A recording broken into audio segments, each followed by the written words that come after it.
Every successful revolution in history follows the exact same six-stage sequence. This isn't opinion, this is documented history. From the French Revolution in 1789 to the Iranian Revolution in 1979 to the Arab Spring in Egypt in 2011, the pattern repeats with mathematical precision. The United States is currently at stage 4. Let me show you the mechanism. This isn't conspiracy. This is documented history. The meetings happened, the archives exist, the mechanisms are public record.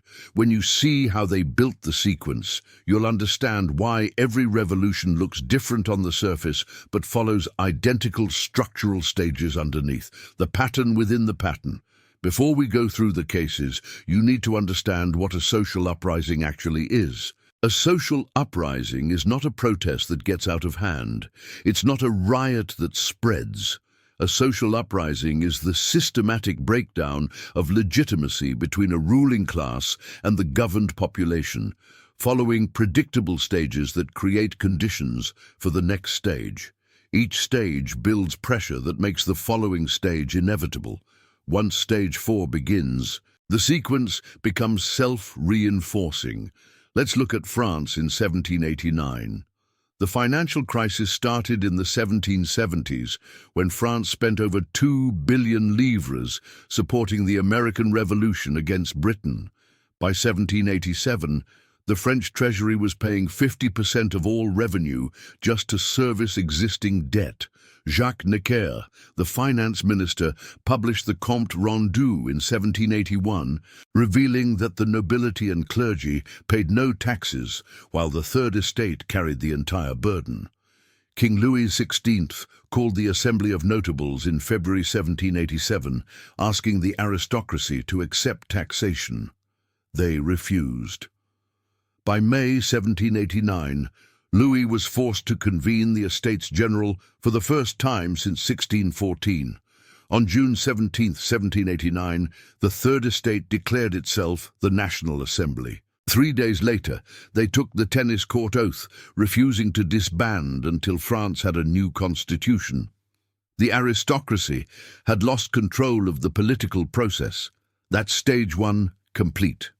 Stage 2 accelerated through the summer of 1789. On July 14th, Parisian crowds stormed the Bastille fortress, seizing 250 barrels of gunpowder and freeing 7 prisoners. The symbolism mattered more than the tactical gain. By August, the Great Fear swept the countryside as peasants burned chateaux and destroyed feudal records. The National Assembly abolished feudalism on August 4, 1789, and adopted the Declaration of the Rights of Man on August 26. The old system was being systematically dismantled. Popular committees formed in every major city. The people had organized outside official channels and were acting with authority. Stage 3 began in 1791, when King Louis XVI attempted to flee France. His carriage was stopped at Varennes on June 21, 1791, and he was brought back to Paris under guard. The monarchy's legitimacy collapsed completely. The Legislative Assembly declared war on Austria in April 1792, claiming the Austrian Empire was harboring French émigrés and planning invasion. On August 10, 1792, revolutionary crowds stormed the Tuileries Palace. The Swiss Guard fought to the death. Over 600 Swiss soldiers were killed, along with 400 attackers. Louis XVI and Marie Antoinette were imprisoned. The Legislative Assembly was dissolved. Power transferred to the revolutionary Paris Commune. Stage 4 arrived with the September massacres of 1792. Between September 2nd and September 6th, revolutionary tribunals executed over 400 prisoners in Paris. Half were common criminals, but the targeting was systematic. Priests who refused to take the constitutional oath were executed. Aristocrats were executed. Anyone associated with the old regime was executed. The revolution had turned to systematic elimination of the previous ruling class. On January 21, 1793, Louis XVI was guillotined in the Place de la Révolution. before a crowd of 20,000. Marie Antoinette followed on October 16th. The revolution was consuming its enemies. Stage 5 was the Reign of Terror from September 1793 to July 1794. Maximilien Robespierre and the Committee of Public Safety executed 594 people by guillotine. The law of 22 Prairial eliminated most legal protections for the accused. Revolutionary tribunals could convict on suspicion alone. The revolution was consuming its own. Georges Danton, who had helped orchestrate the earlier stages, was guillotined on April 5, 1794, for suggesting the terror had gone too far. Robespierre himself was executed on July 28, 1794, when the Thermidorian reaction ended the terror's most extreme phase. The revolution had devoured its leadership. Stage 6 was the rise of Napoleon Bonaparte. The Directory that replaced Robespierre was weak and corrupt. On November 9, 1799, Napoleon staged the coup of 18 Brumaire, dissolving the Directory and establishing the consulate with himself as first consul. By 1804, Napoleon crowned himself emperor. The revolution that began by overthrowing King Louis XVI had produced Emperor Napoleon I. The cycle was complete. France had traveled through chaos back to autocracy, but with a new ruler and new institutions. Now let's examine Iran in 1979. The financial crisis began in the mid-1970s, when oil revenues created massive inflation but didn't reach the general population. The Shah, Mohammad Reza Pahlavi, spent billions on military equipment, while urban unemployment reached 30%. The Savak secret police employed over 60,000 agents to monitor a population of 35 million. In January 1978, the newspaper Etela'at published an article attacking Ayatollah Ruhollah Khomeini. Seminary students in Qom protested. Police fired on the crowd, killing several students. The 40-day mourning cycles began, with each memorial service becoming a larger protest. Stage 1 crystallized when the Shah's government lost control of the political narrative. By September 1978, martial law was declared in Tehran. On September 8th, Black Friday, Imperial Army troops fired on protesters in Jaleh Square, killing between 64 and 400 people, depending on which accounts you trust. The exact number mattered less than the perception. The Shah had lost legitimacy. Opposition groups that had been fractured for decades united against the monarchy. The National Front, Communist Tudeh Party, leftist Mujahideen-e-Khalq, and Islamic clerics found common cause. Stage 2 accelerated through late 1978. Oil workers went on strike in October, reducing production from 6 million barrels per day to 500,000 barrels per day. Government revenue collapsed. On November 6th, the Shah appointed military government under General Gholam Reza Ajari. The appointment backfired. Military rule made the opposition appear more legitimate by contrast. Student protests spread to every major university. Bazaar merchants, who controlled much of Iran's economy, joined the strikes. The people had organized outside official channels and were acting with authority.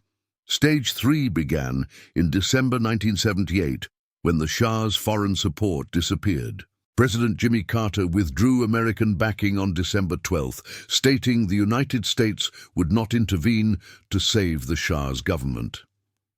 On January 16, 1979, the Shah left Iran for medical treatment, though everyone understood it was permanent exile.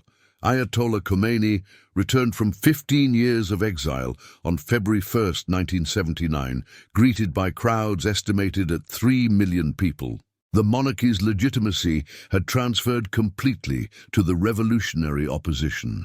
Stage 4 was the systematic elimination of the old regime. Revolutionary Guards formed in February 1979 and began executing former Savak agents, military officers, and officials associated with the Shah. General Amir Hossein Rabii, former Air Force commander, was executed on April 9, 1979. Prime Minister Amir Abbas Hoveyda was executed on April 7th. Over 700 officials from the previous regime were executed in the first year after the revolution. The new order was consuming its enemies systematically. Stage 5 was the internal purge beginning in 1980. The revolution turned on its own coalition. In June 1981, the Islamic Republic began systematic arrests of Mujahideen-e-Khalq members who had helped overthrow the Shah. Masoud Rajavi's organization was banned. Communist Tudeh Party members were arrested in 1982. Moderate clerics like Grand Ayatollah Muhammad Kazem Shariat Madari were placed under house arrest. Between 1981 and 1985, an estimated 900 political prisoners were executed. The revolution was consuming its own supporters. Stage 6 was the consolidation under Ayatollah Khomeini's absolute authority. The 1979 constitution created the position of supreme leader with power over all government branches. The Revolutionary Guards became a parallel military answerable only to Khomeini. By 1985, the Islamic Republic had established complete control through new institutions. Iran had traveled through chaos back to autocracy, but with new rulers and new institutions claiming divine authority rather than monarchical succession. Egypt in 2011 followed the identical sequence in compressed time frame. The financial crisis had been building since 2008, when global food prices doubled. Egypt imported 60% of its wheat, and bread riots had brought down governments before. President Hosni Mubarak's regime controlled the economy through military-connected businesses, while unemployment among university graduates reached 25%. On December 17, 2010, Mohamed Bouazizi's self-immolation in Tunisia sparked protests across North Africa, but Egypt's revolution began with specific local triggers. Stage 1 started on January 25, 2011, when thousands gathered in Tahrir Square, demanding Mubarak's resignation. The date was chosen deliberately as Police Day, turning a celebration of regime authority into a rejection of regime legitimacy. Within 48 hours, protesters controlled central Cairo. On January 28th, the government shut down internet and mobile phone networks, but the blackout backfired. International media attention intensified. More Egyptians joined protests when communication returned. The regime had lost control of the political narrative. Stage 2 accelerated when the military refused to fire on protesters. On February 1st, General Hassan al-Rouhani, commander of the Central Military Zone, publicly stated the army would not shoot Egyptian citizens. This was the moment the old system began systematic dismantling. Police abandoned their posts. Government buildings were occupied. Popular committees formed in every neighborhood to maintain order. The people had organized outside official channels and were acting with authority. Stage 3 was Mubarak's resignation on February 11, 2011. After 30 years in power, the Supreme Council of Armed Forces took control, promising transition to civilian rule. Vice President Omar Suleiman announced Mubarak's departure on state television. Crowds celebrated in Tahrir Square, but power had transferred to the military, not to the revolutionary opposition. The old regime's core institution remained intact. Stage 4 began with systematic targeting of the former ruling party. Mubarak was arrested on April 13, 2011, and charged with corruption and ordering protester killings. His sons Alaa and Gamal were imprisoned. Interior Minister Habib El Adli was sentenced to 12 years for corruption. Former Prime Minister Ahmed Nazif received 10 years. Over 800 officials from Mubarak's National Democratic Party were prosecuted. The revolution was consuming its enemies, but the military remained in control. Stage 5 was the internal purge starting in 2012. The revolution turned on its own coalition. The Muslim Brotherhood won parliamentary elections in January 2012 and the presidency in June 2012 when Mohamed Morsi defeated Ahmed Shafiq. But liberal revolutionaries who had joined the Brotherhood against Mubarak found themselves excluded from power. Christian Copts faced increased persecution. Secular activists were arrested. The Tamarod movement collected 22 million signatures demanding Morsi's removal. On July 3, 2013, General Abdel Fattah el-Sisi staged a military coup, arresting Morsi and Muslim Brotherhood leadership. The revolution was consuming its own supporters. Stage 6 was el-Sisi's consolidation of absolute power. Following the coup, security forces killed over 100 Muslim Brotherhood supporters at Rabah, al-Adawiyah and al-Nahda squares on August 14, 2013. Brotherhood leaders were sentenced to death in mass trials. Morsi died in custody in 2019. El-Sisi was elected president in 2014 with 97% of the vote in elections boycotted by opposition. Egypt had traveled through chaos back to military autocracy, with new institutions but familiar authoritarian control. 3 different countries, 3 different centuries, 3 different cultures, identical 6-stage sequence. Let me show you the pattern. Stage 1 is financial crisis plus loss of narrative control. The government faces fiscal collapse or economic crisis that exposes systemic inequality. Simultaneously, the regime loses ability to shape public perception of events. The combination is lethal. France in the 1780s had unsustainable debt plus the published Compte Rendu, revealing aristocratic tax exemptions. Iran in the 1970s had oil wealth concentrated among elites plus growing awareness of Savak brutality. Egypt in 2010 had food price inflation plus social media circumventing state media control. Each revolution began when economic pressure combined with information the regime couldn't suppress. Stage 2 is coalition formation and popular organization. Opposition groups that previously competed begin cooperating against the existing system. Simultaneously, people organize outside official institutions to provide services and maintain order. France saw the Third Estate ally with liberal nobles, while popular committees formed in every city. Iran united religious conservatives, leftist students, and bazaar merchants, while neighborhood committees took over local governance. Egypt brought together Islamists, liberals, and leftists, while popular committees secured neighborhoods during police withdrawal. The people start acting like they're already in charge. Stage 3 is elite abandonment and power transfer. The regime's key supporters withdraw backing, and institutional legitimacy transfers to revolutionary forces. This isn't the regime being overthrown by force. This is the regime being abandoned by its own supporters. Louis XVI was abandoned by the nobility who refused his reform attempts. The Shah was abandoned by the United States and his own military commanders. Mubarak was abandoned by the military leadership who refused to massacre protesters. When elites choose revolutionary legitimacy over regime loyalty, Stage 3 is complete. Stage 4 is systematic enemy elimination. The revolution begins targeting anyone associated with the previous system for imprisonment, exile, or execution. This isn't random violence. This is systematic destruction of the old ruling class and their institutional networks. Revolutionary tribunals or courts provide legal appearance, but the outcome is predetermined. France executed aristocrats, priests, and royal officials.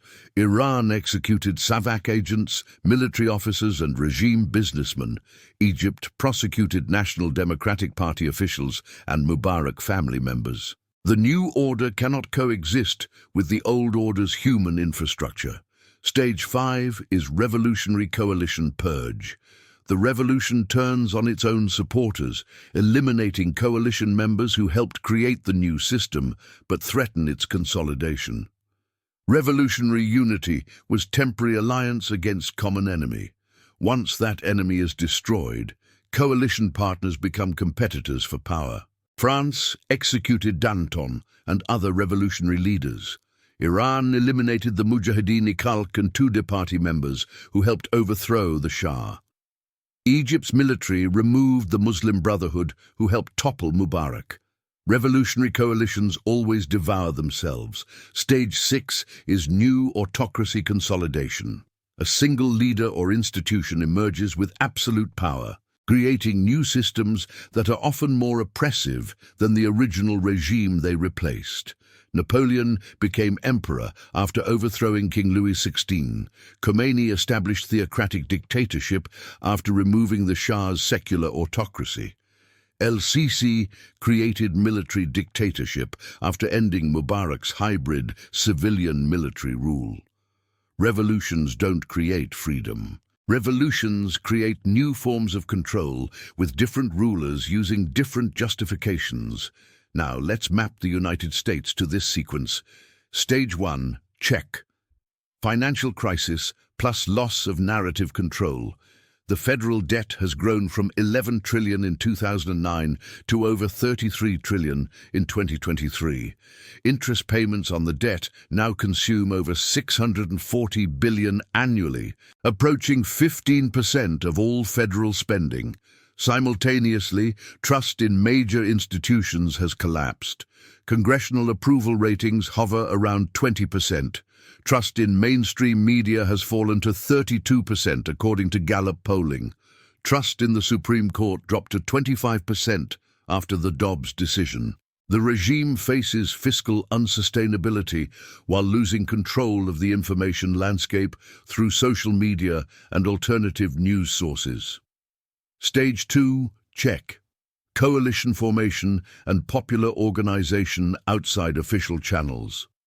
The 2020 summer protests saw coordination between Black Lives Matter, democratic socialists, anarchist groups, and liberal non-profits that had previously operated separately.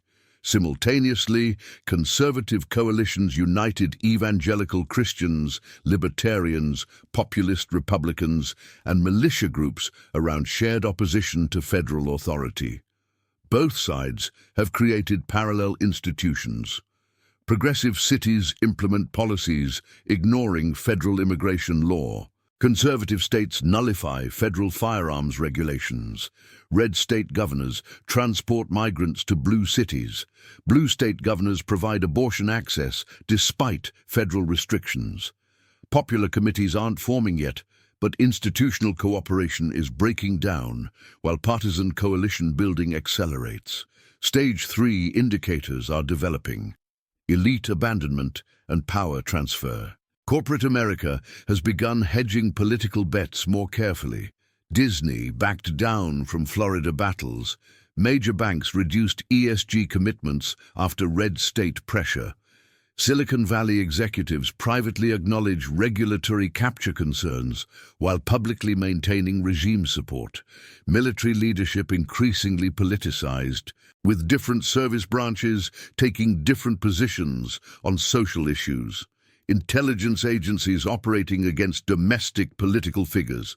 Traditional elite consensus is fracturing, though no mass abandonment has occurred yet. The United States is at Stage 4 beginning. Stage 4 is systematic enemy elimination, and early indicators are visible. The January 6th prosecutions have resulted in over 1,000 arrests and hundreds of prison sentences for people who entered the Capitol building. Simultaneously, red state prosecutors are targeting Democratic activists and voters. Texas Attorney General Ken Paxton raided Democratic voter registration organizations.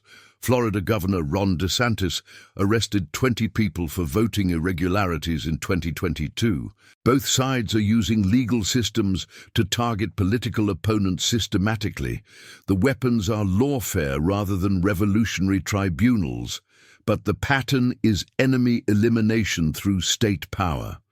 If the United States reaches Stage 5, expect the purge to target coalition members who enabled Stage 4 victories. Progressive prosecutors who helped target conservatives may find themselves accused of abuse of power. by their own coalition. Conservative officials who weaponize state authority against Democrats may be abandoned by Republican leadership, concerned about federal retaliation. The revolution eats its own supporters when those supporters become liabilities for power consolidation. Stage 6 would be new autocracy consolidation under either progressive managerial control or conservative nationalist authority. Progressive victory would create administrative state dominance with permanent bureaucratic control, election security through demographic change, and systematic suppression of conservative organization. Conservative victory would establish executive power concentration, military and police loyalty systems, and systematic suppression of progressive institution.